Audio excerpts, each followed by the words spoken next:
I am Dr. Trevor Cates, and today I'm honored to interview Suzanne Somers for the Hormones, Health, and Harmony series.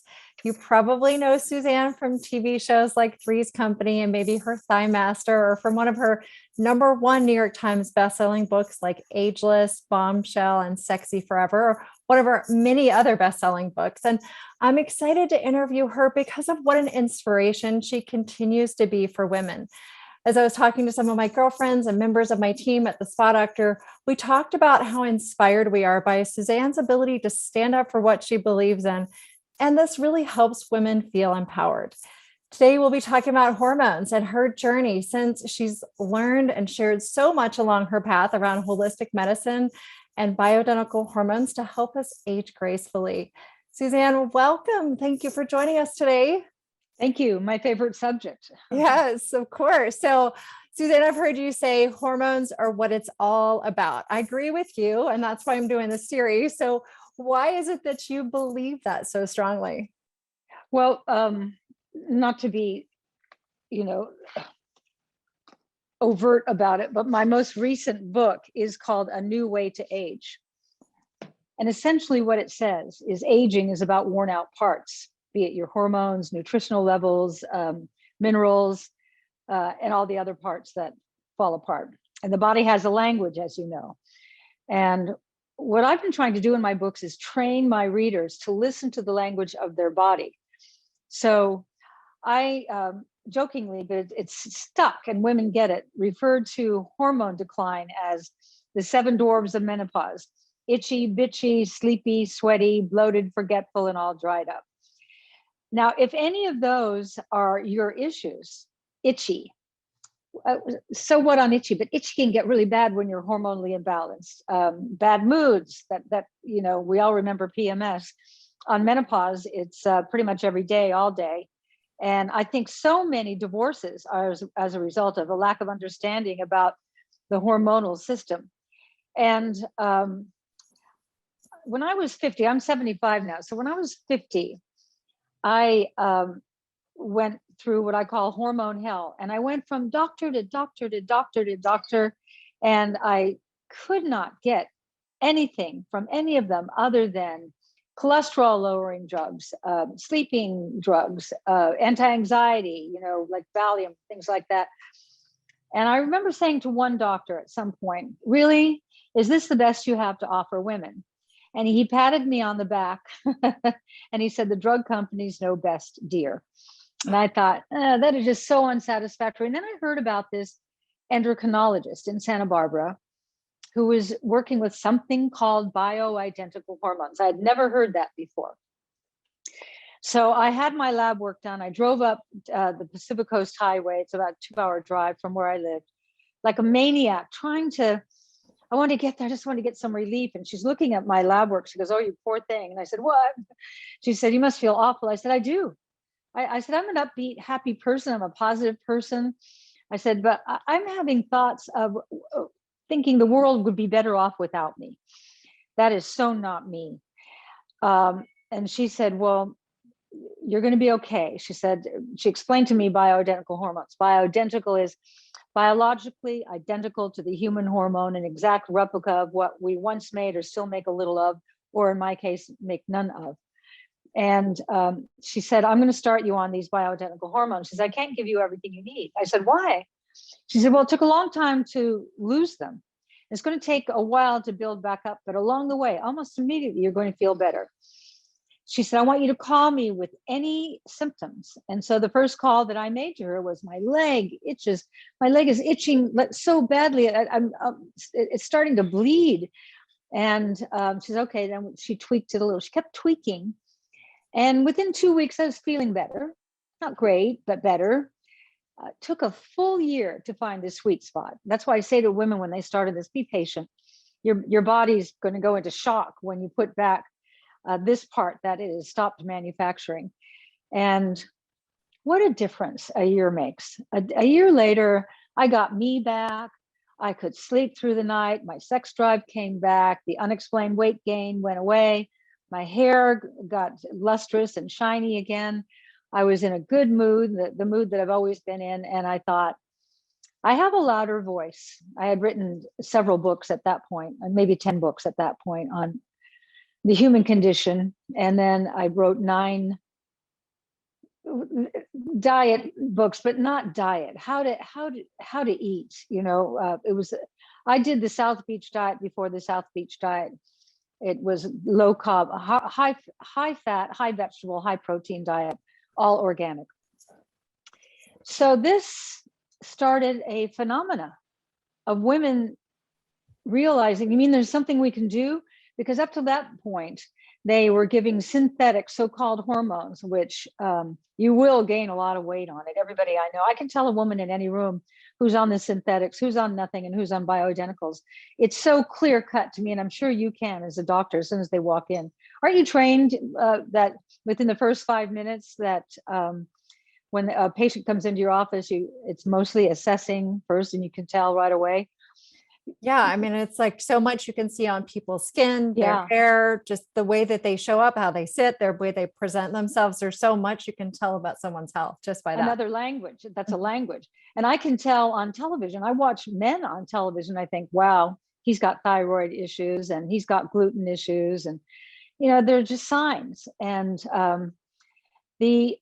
I found studying the hormonal system so fascinating. I've written 27 books now. It just and then when I think I've written it all, then a new crop comes along who doesn't know anything.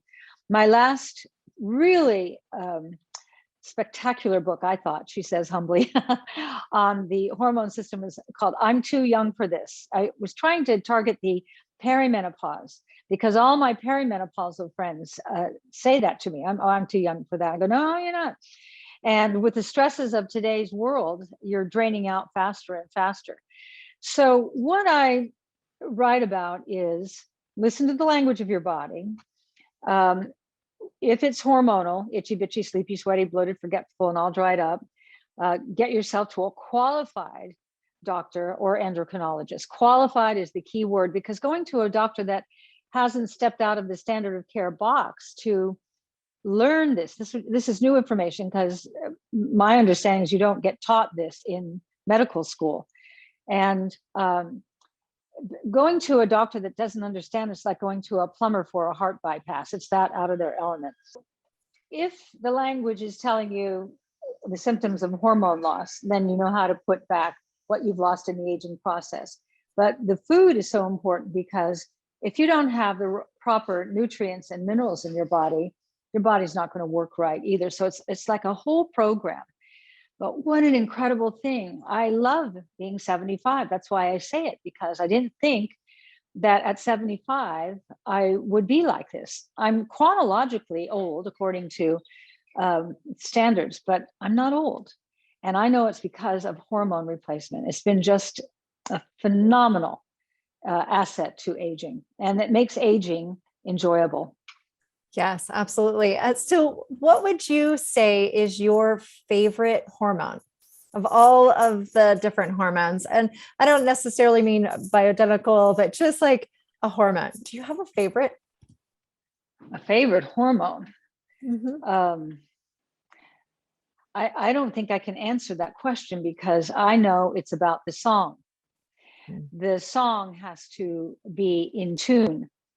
But I think the thyroid is so key. And I had dinner one evening with Zubin Mehta, the famed conductor, and he often comes to the LA Philharmonic. And I said, I use you as an example in my lectures. He goes, me? In your hormone lectures? I said, yeah. I said, if all the players are on the stage and they all know how to play, but if you don't show up and tell them what to play, they might play, but it's going to be discordant and it's not going to sound good. I said, the same thing goes for the thyroid. All the hormones know what to do, but the thyroid is the orchestra leader. The thyroid is the one that's saying, you do this and you do that, because the hormone system is a communication system, and it starts with thyroid balance.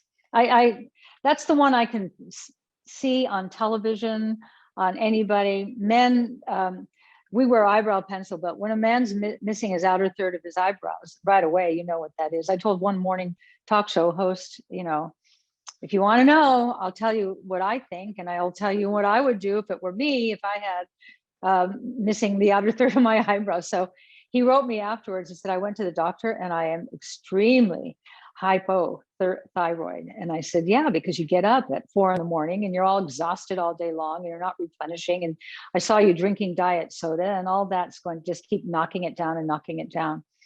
So in essence, what I'm doing is my little part in retraining us how to eat, when to eat, what to eat, when to sleep, why sleep is important, why it needs to be valued. Pay attention to the language of your body, and take it all seriously. And being able to sleep again is a beautiful gift. Most women first complain about two things: distended gut, and they can't sleep. And they're all waking up at 3 and 4 in the morning. And one doctor I interviewed told me that when you wake up between 3 and 4 in the morning, it's thyroid. So the body's talking, and the body's so, wise. It's just, we are not wise, except I really believe the brain believes everything you tell it. And so if you tell your brain, I'm going to get this right, you'll keep doing the work and you'll get it right. And be grateful for the fact that you get to feel so good. Yeah. What would you say? And it's really, that was really interesting to hear you say thyroid, considering you talk. So, I've heard you talk a lot about sex hormones, but what would you say is like one of the biggest myths that you hear about hormones? That it will give you cancer. Hmm. That's what I hear all the time. And I say to myself, when we women were young and making a full complement of hormones, up until as of late, because now we're under the greatest environmental assault in the history of humanity. So who knows? Chemicals come into our body through the air we breathe. Not much you can do about that except put HEPA filters in your house or IQ filters in your house. You have to be cognizant of what you put on your skin. It's the largest organ in the body. If you looked at your hand under a microscope, what we know as pores look like big holes under a microscope, and then visualize putting chemical creams, expensive though they may be, and lovely as they may be, and as they feel, those are chemicals dripping down into your bloodstream. It's going to end up in your gut. And along with all the food that you're eating that is not organic. So who thought it was a good idea to put poison on our food? I mean, I don't even understand that. And people say, we don't put poison on our food. I go, pesticides are poison. Glyphosate is a poison that we're, growing genetically modified food. None of these things that I talk about make me very popular with big business, but somebody's got to say it. And I'm not political in the traditional sense. I just really feel we need to be aware of what is happening to us, why younger and younger people are getting cancer. And that's frightening. I just read a report, I'm sure you did too, that they studied the stools of newborn babies across the economic spectrum. They found plastic in every newborn babies, their first stool, they found plastic in it. So what does that mean? That means that the womb that they grew in wasn't clean. No fault of the mother. She doesn't realize the exposure she's gotten, and drinking lots of water out of plastic bottles, you're getting phthalates and things like that. So that's a big, that's a big problem right now, is the environmental assault.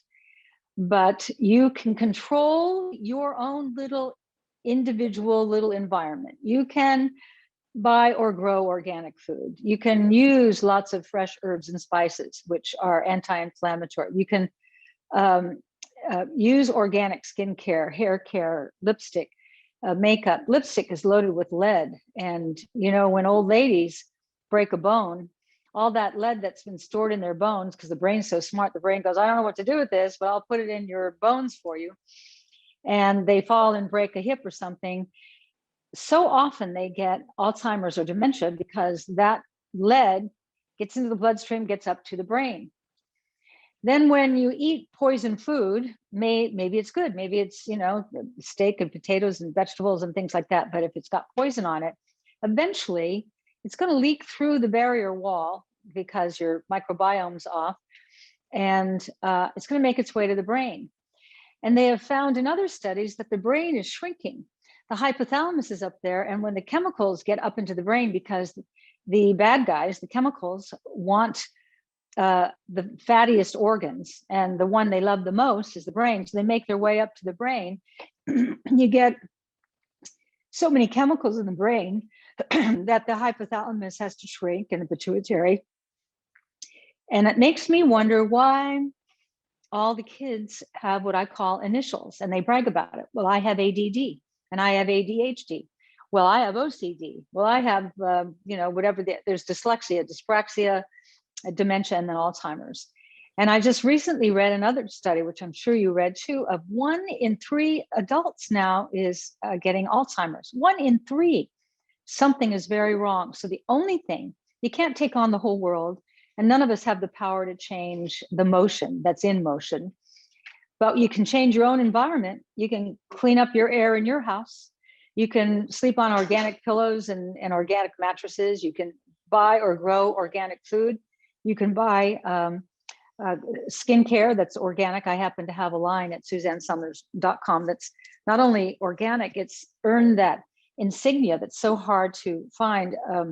Certified toxic free means it's grown organically, extracted organically, and nothing upwind or downwind of the product can be toxic to contaminate it. That's big, that's huge.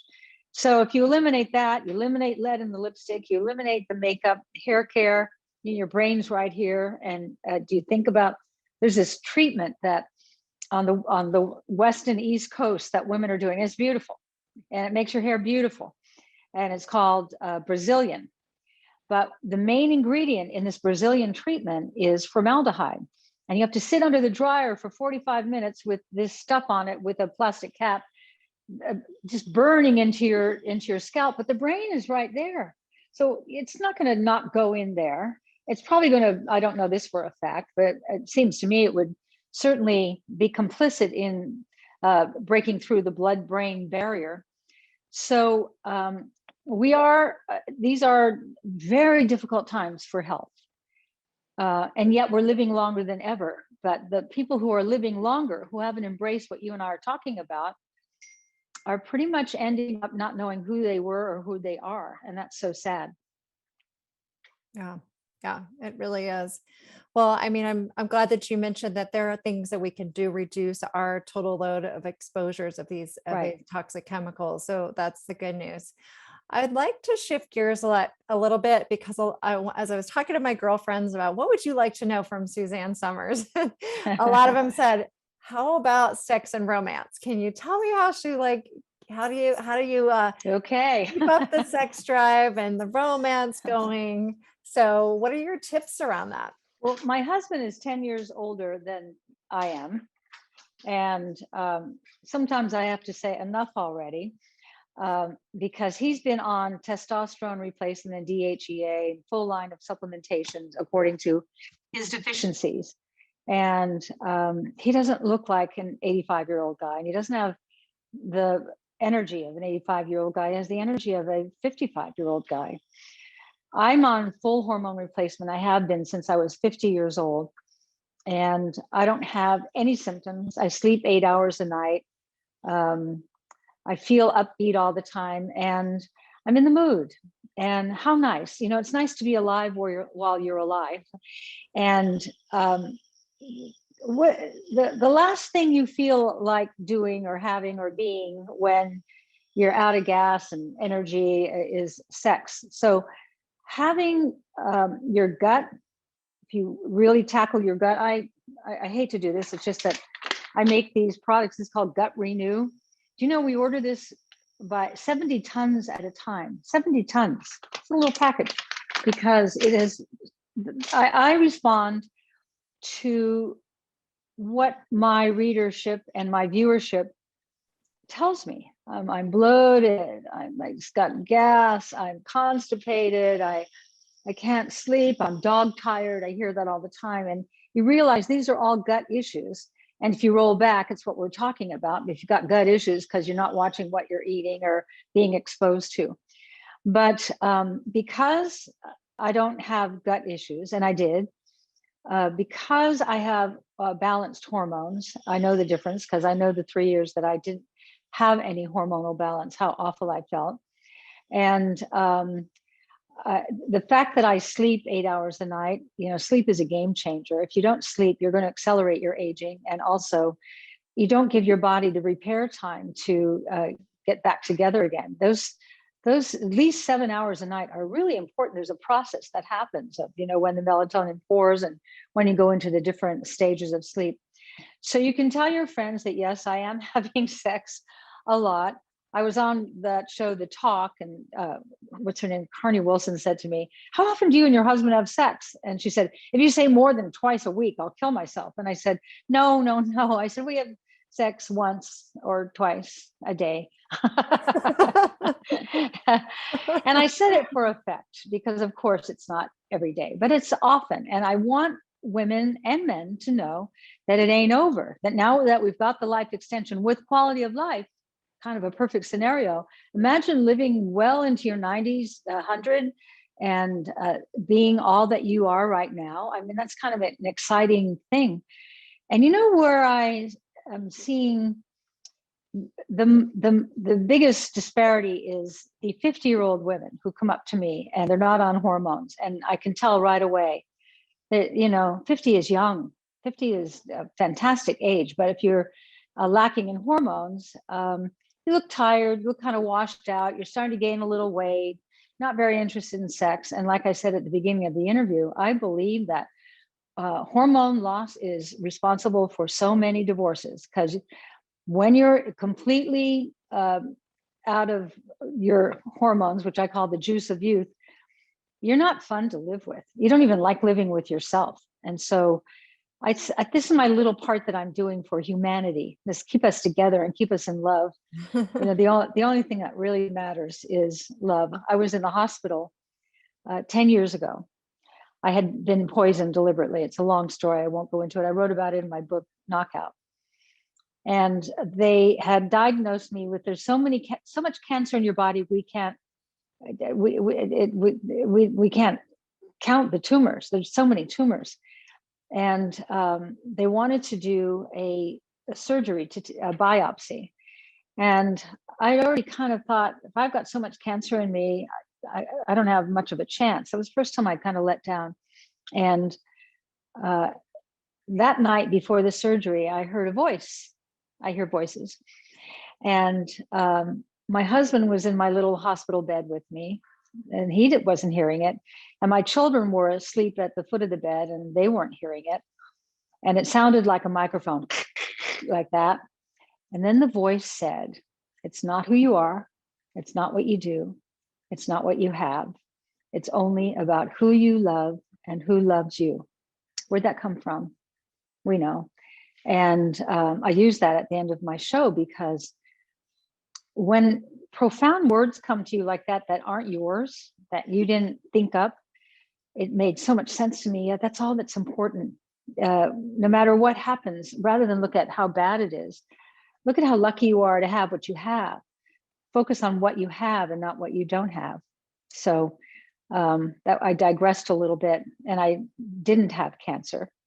Thank God we did the biopsy. They came to me after and said, "You don't have any cancer anywhere." So I went through that whole scare for 10 days and contemplating, if this is the end, what do I want the end to be? And maybe that was the gift.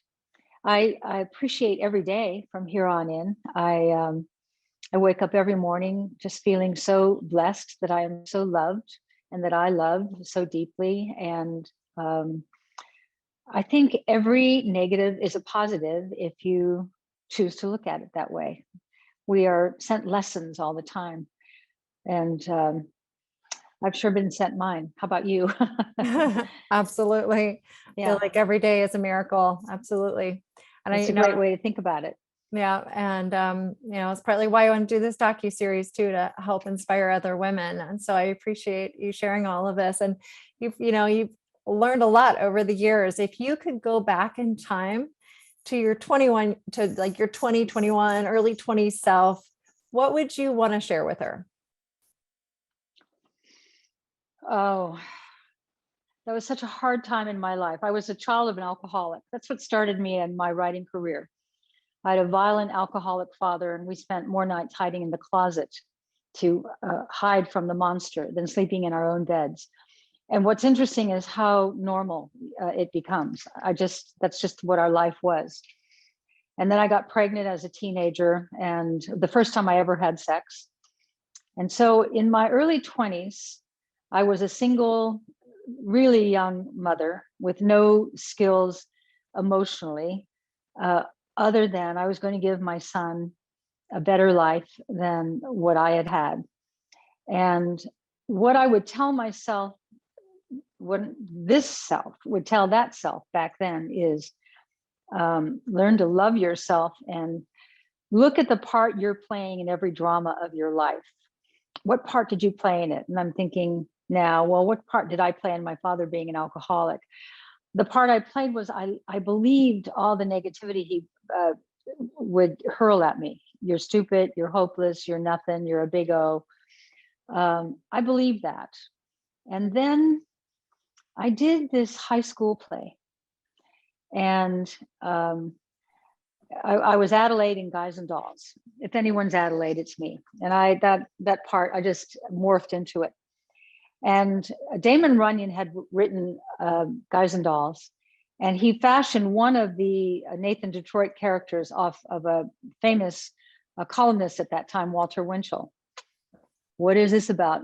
Walter Winchell came to the last performance of my high school play. How? I don't know. Why? I don't know. And at the end, the drama teacher introduced Walter Winchell, and he had an outfit, a trench coat and a pork pie hat. He walks up on stage and went right to me. And he said, "You're going someplace, sister." Now, I was thrilled, but I didn't see really what that really meant until years later. And that's what got me my part on Three's Company. I had no training when I started Three's Company, but I once had a part where I was, that I owned it.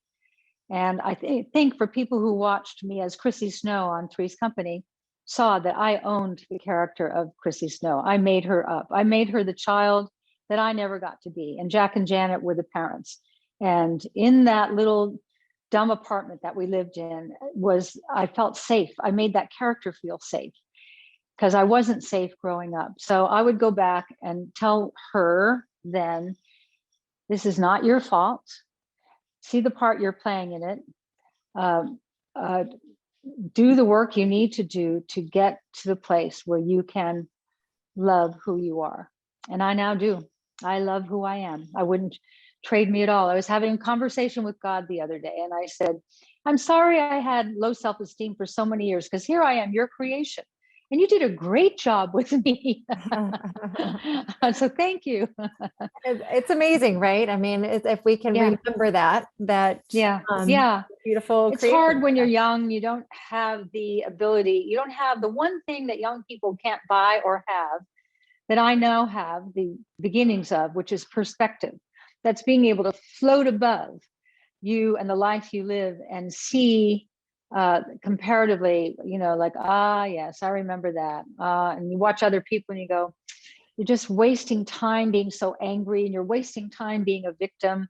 The anger allows the person who made you angry make you the victim. And until you can forgive, and that was the biggest thing that ever happened for me, was the able to forgive my father.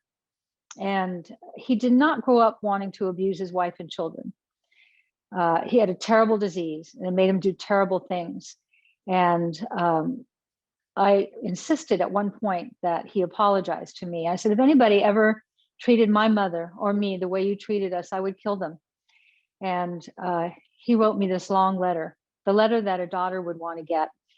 Well, there's nothing more healing in life than a true, heartfelt apology. And so many people have such a hard time apologizing. When Al and I first got married, we'd fight a lot because we didn't know what we were fighting about. And I said, can't you just say you're sorry? To go, okay, I'm sorry. And I go, no, that's not the right way. Oh, I have to say it the way you want me to say it. Now we don't fight anymore, but if there's something, he says he's sorry before I even ask for it, and it's heartfelt. I didn't need to do that. And another therapist taught me how to argue. And I think your audience will find this interesting. If you start in an argument, a sentence with you always, you never, or you should, you back that person into a corner, like a cornered snake, and all a snake can do then is strike. But if you rather say, when you do that, whatever that is, it makes me feel this, whatever this is, it dissipates the argument immediately. And the other person inevitably says, I didn't mean to do that. And then you move on in life. So world peace. Do you know when I was a little girl, 5 years old, and I would had another closet that I hid in? I should write a book called In the Closet. But I had another closet that you could crawl under the clothes and go way, way in the back where there was a place to put shoes. And I used to have this vivid imagination. All we learned about when I was a kid was you got to fight communism. You got to fight communism. I didn't know what communism was or a communist was. But in my little girl mind, I would go to the top of the mountain where all the communists were. And I, my little girl self, would say, why do you want to fight? And the communist guy would say, yeah, you're right. And I would create world peace. That was my little powerful trip. It was the only thing I could control. If you think about it, I couldn't control anything else, but I could control that. Walk around going, I'm creating world peace. Yeah. Yes. But anyway, yes, for your girlfriends, I am having sex at 75 and loving it. Fantastic. And oh, by the way, what women don't realize is when you lose your sex hormones, estrogen, progesterone, testosterone, DHEA, pregnenolone, you can't feel sex. Without sex hormones, you can't feel sex. You can involve your brain. You can tell your brain, I'm in the mood, and the brain is quite powerful while you're waiting for hormones to kick in. But that's the other reason marriages break up at midlife, because the woman just suddenly loses all interest in sex, and after a while, it affects their bond. And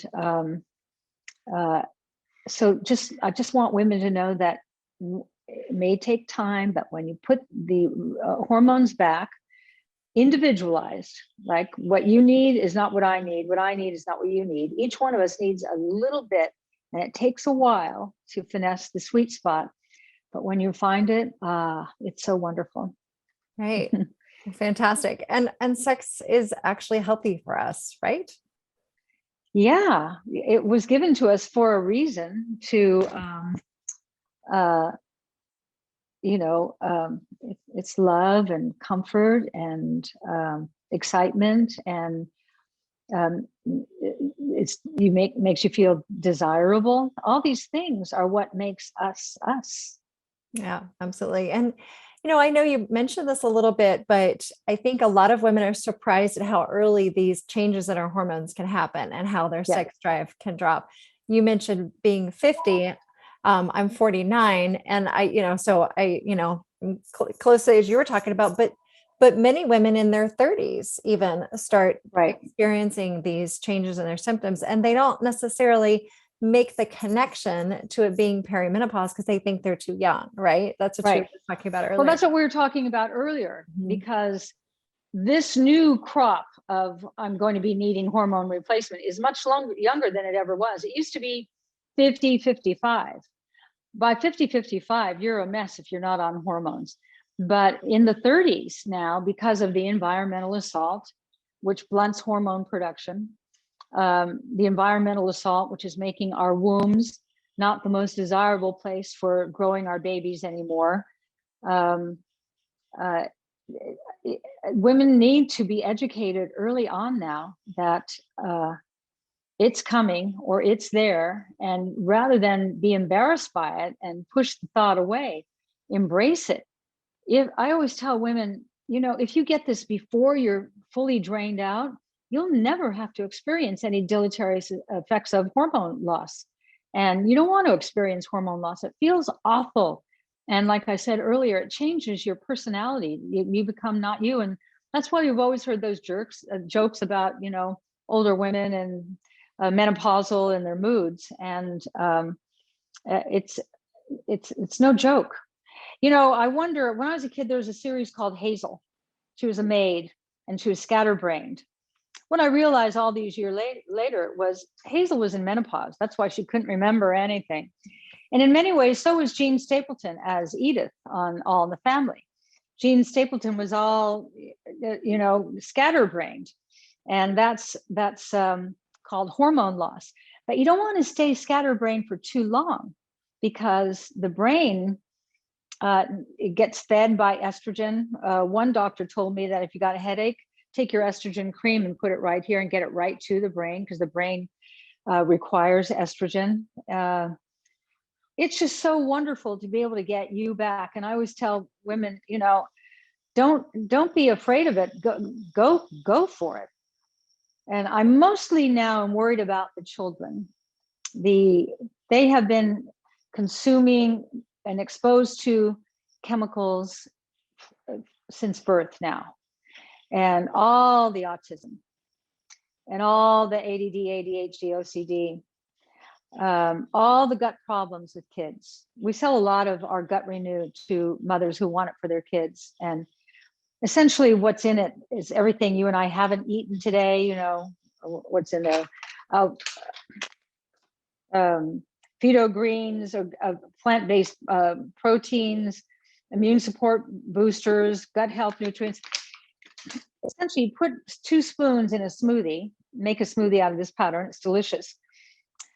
If the GI tract is the length of a tennis court, and around that tennis court, which is our barrier wall, is mucus, and that mucus is our immune system.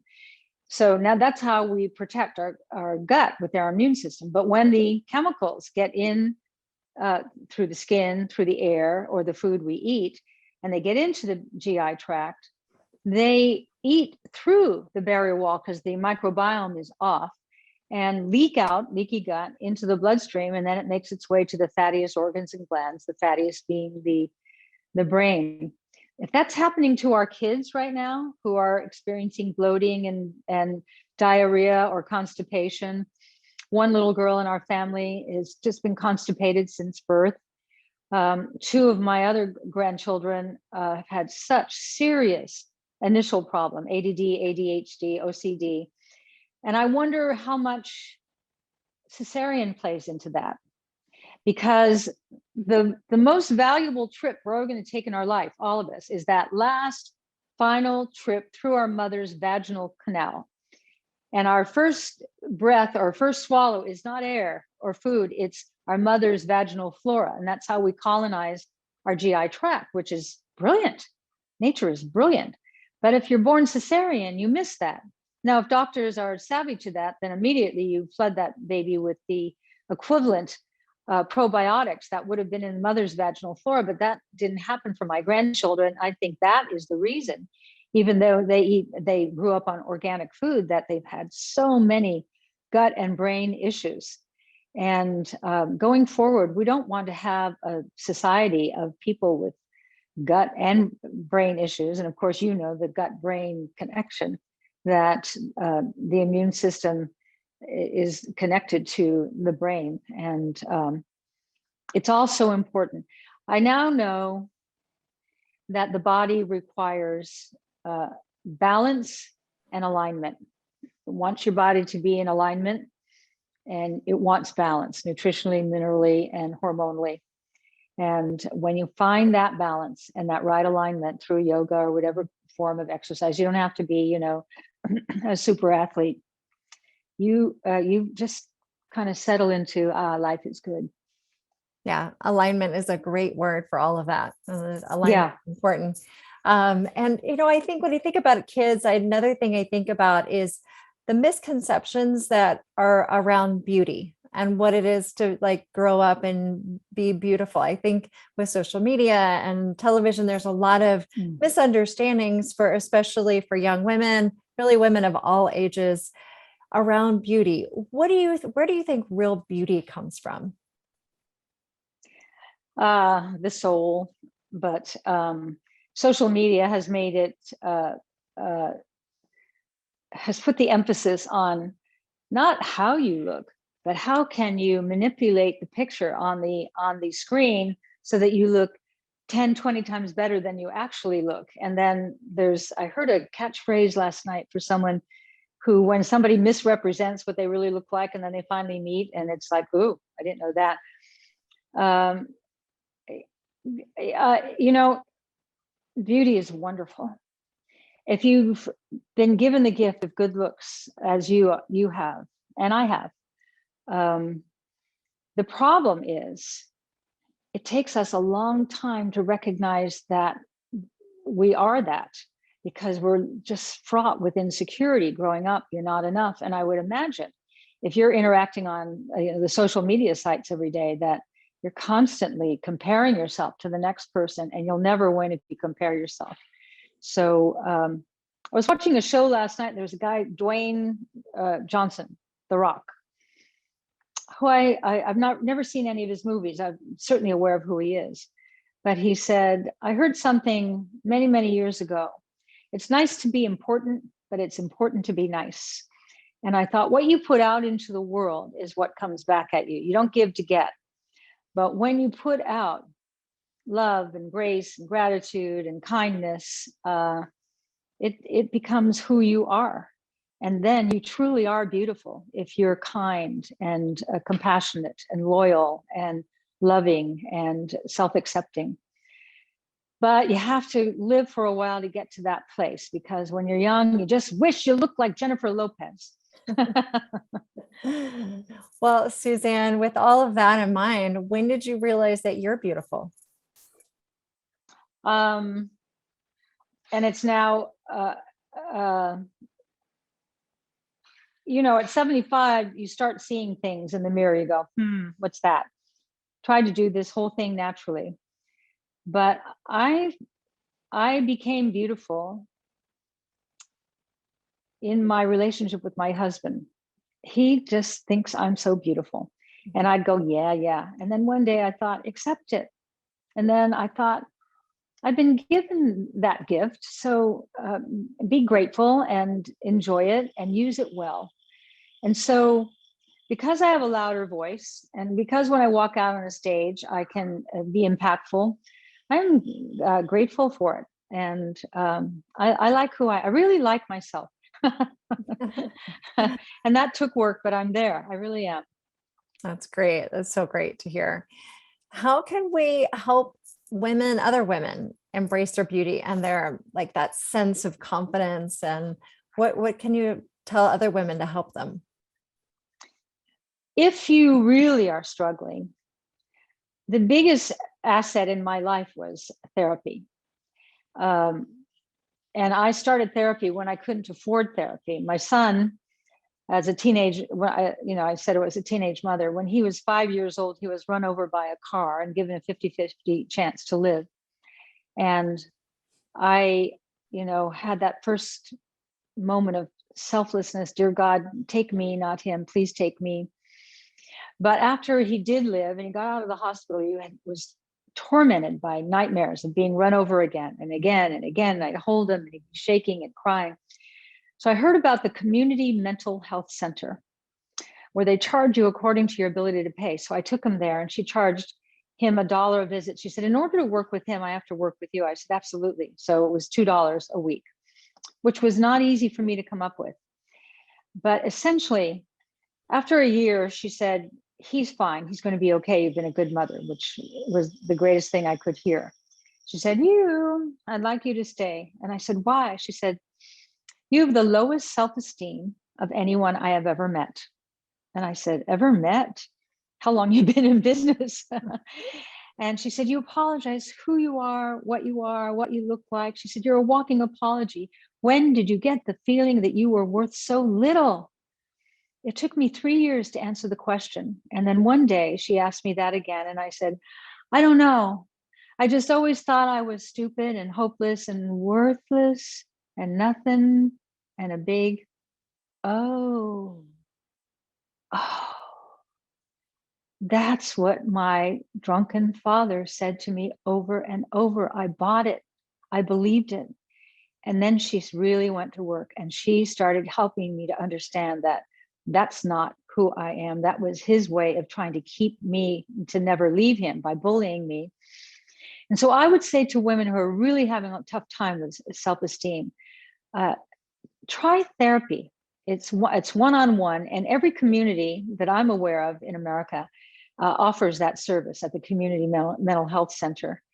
And get to the bottom of, where did you get programmed for feeling that you were worth so little, or that you were ugly, or that you were fat, or whatever.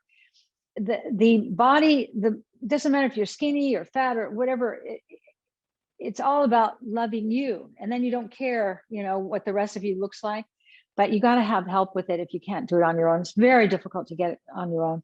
I don't think I ever would have gotten that if I didn't have that one aha moment. And that's what therapy is. You just pray for one aha moment. And for me, it took 3 years to get there.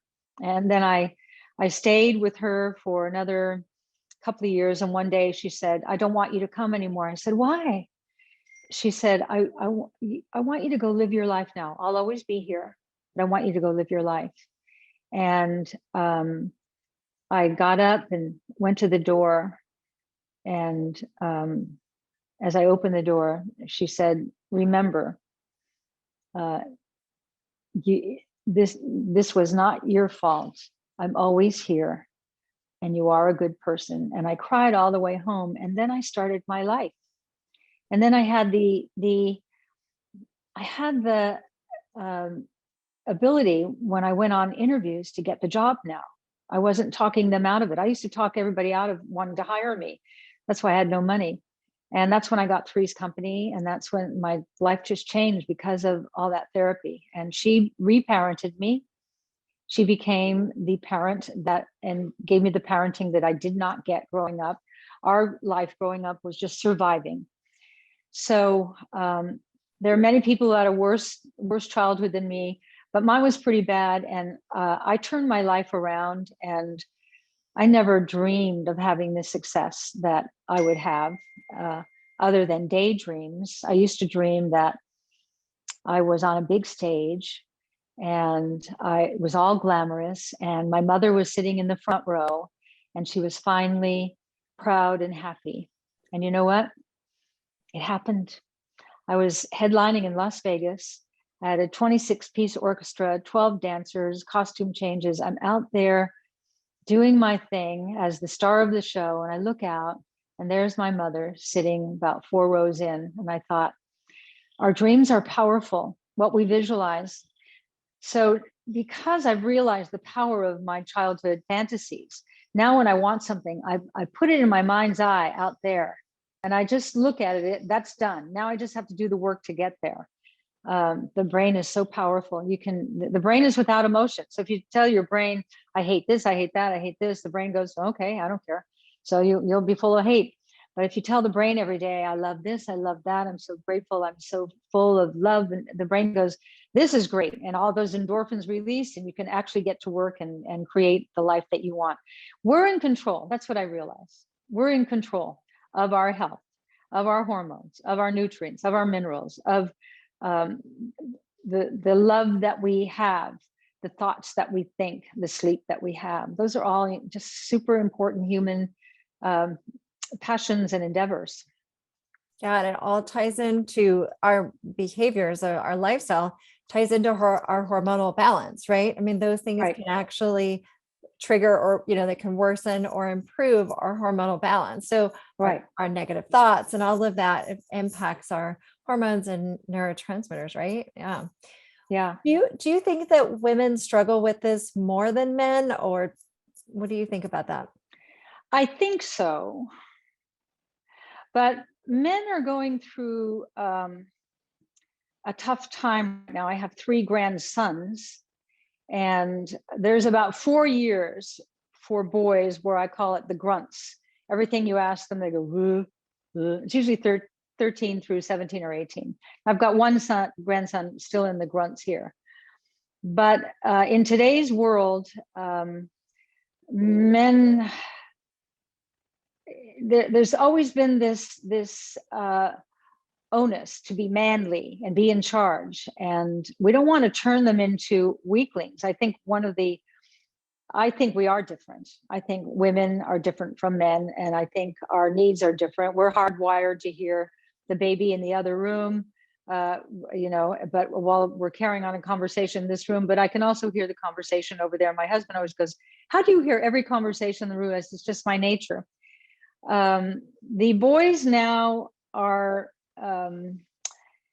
in many cases, getting emasculated, and they don't quite know where they fit in right now. So it's up to the parents. I think so much of what's going on right now, the smash and grabber and all those things we're seeing on the TV screen, I watch it, and it's all young people. They say they're 14 through 17 years old, and they work for whoever they work for, because if they get thrown in between 14 and 17, they can't be tried as adult, then they have to get them out of jail at 18. Now, the reason I bring that up is, what does that have to do with all the fatherless children? We need good parenting. And the one thing our mothers used to be able to say to us is, you wait till your father gets home. I don't think there's a father coming home now. And there's nothing to keep the kids in line and create the moral code that's supposed to happen at the kitchen table. Is there a kitchen table anymore? Do we all eat together anymore? Or do we go off with our iPhones? So there has to be a new awareness of getting back to parenting, to the important things of life, of teaching rules and compassion and loyalty and discussion, healthy discussion, so that it doesn't matter what anybody thinks. You can all, join in and not be crucified for having a certain belief. I don't know if I answered about, do men have a more difficult time, but the younger men, I think it is a little harder for them right now, because they've lived in a bubble of bliss. It's been so wonderful. And now harsh reality hits, and you have to know how to handle things. And nothing more attractive than a man who's in his stuff and who can handle and protect and do those things. That's real old-fashioned thinking, I know, but I like it. I married that man. He's a protector, and I kind of dig it. That's right. Yeah, it's nice to have those roles, and and especially with the family dynamic and that support. Right. Well, you've done an amazing job throughout your life as a woman, being particularly outspoken about, for women.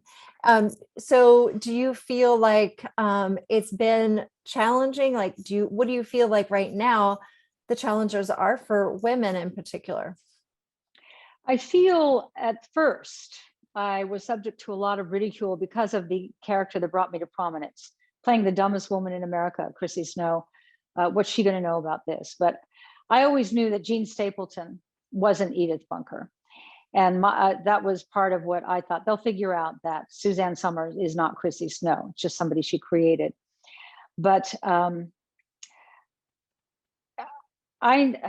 now, there's something happening with the FDA that they want to take away bioidentical hormones.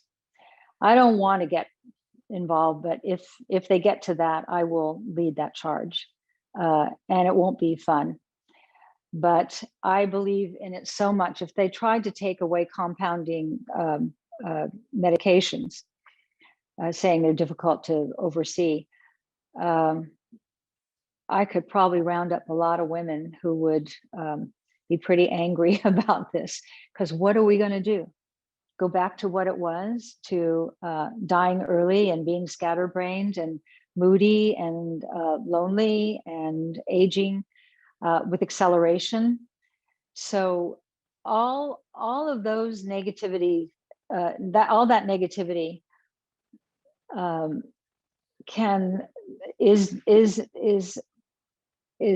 disappears with hormone replacement. It's so easy. Every day I rub on my estrogen cream. I take my hormones according to the lunar calendar.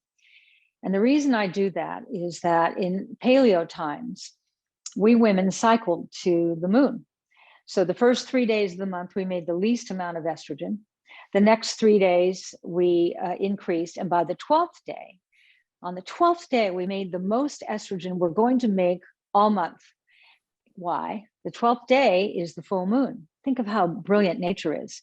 So they could, because there's no light back then, there was no electricity, they could make love by the light of the moon on the day of the month when they were most fertile and horniest. And then the next day, the estrogen drops all the way down and now starts pouring in the progesterone.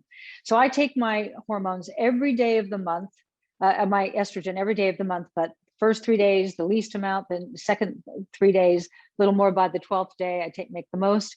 And then the next day, it almost drops to nothing and the progesterone comes pouring in, because we in nature made progesterone 15 days a month. That's why a synthetic one pill fits all makes no sense to me. You're throwing all the synthetic hormone, estrogen, progesterone in at the same time. And the only time that ever happens to a woman is when she's pregnant.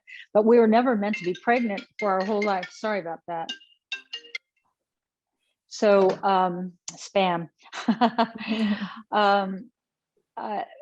So the responsibility for each woman listening is read a book, read one of my books. It's not me saying, it's doctors saying it. Really know your stuff when you go into the doctor's office, so that you can ask important questions and tell him how you want to do it, and ask him the questions that will reveal to you if that doctor really knows what he's talking about, because you don't want to mess around with this. But I'm hoping that the FDA will come to their senses. They want to first take away HGH and HCG. I don't like that, but HCG and HGH, well, they're both important hormones. Why take them away? They want us to buy the pharmaceutical brand. And I want to say this, I'm not anti-pharmaceutical.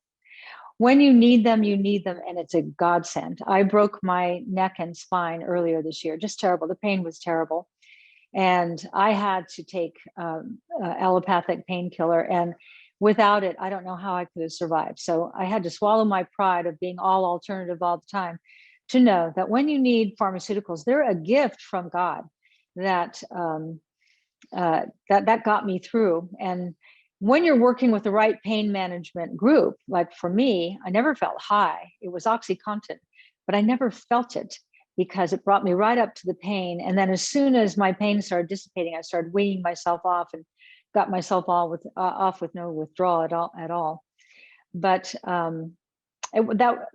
figure my broken neck and broken spine and my broken hip, the whole side, I fell, just a bizarre accident, was probably sent to me as another lesson to learn and not be arrogant.